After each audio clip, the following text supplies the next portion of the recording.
ఈ దిన వాక్య భాగం 46వ కీర్తన.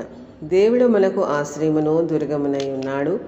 ఆపత్కాలములో ఆయన నమ్ముకొనదగిన సహాయకుడు. కావున భూమి మార్పు నందినను, నడి సముద్రములలో పర్వతములు మునిగినను, వాటి జలములు ఘోషించుచు నురుగు కట్టినను, ఆ పొంగునకు పర్వతములు కదిలినను మనము భయపడము.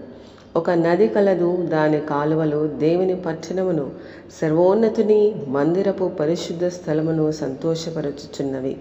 దేవుడు ఆ పట్టణంలో ఉన్నాడు, దానికి చలనము లేదు. అరుణోదయమున దేవుడు దానికి సహాయము చేయుచున్నాడు. జనములు ఘోషించుచున్నవి, రాజ్యములు కదులుచున్నవి.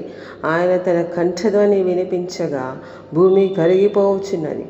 సైన్యములకు అధిపతియగు యెహోవా మనకు తోడై ఉన్నాడు. యాకోబు యొక్క దేవుడు మనకు ఆశ్రయమై ఉన్నాడు. యెహోవా చేసిన కార్యములు వచ్చి చూడుడి. ఆయనే భూమి మీద నాశనములు కలుగచేయువాడు. ఆయనే భూదిగంతముల వరకు యుద్ధములు మాన్పువాడు. విల్లు విరుచువాడును, బల్లము తెగ నరుకువాడును ఆయనే.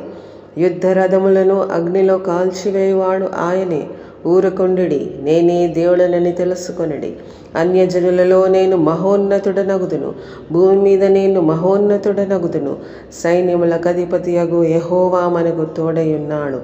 యాకోబు యొక్క దేవుడు మనకు ఆశ్రయమై ఉన్నాడు. ఆమేన్. God bless you.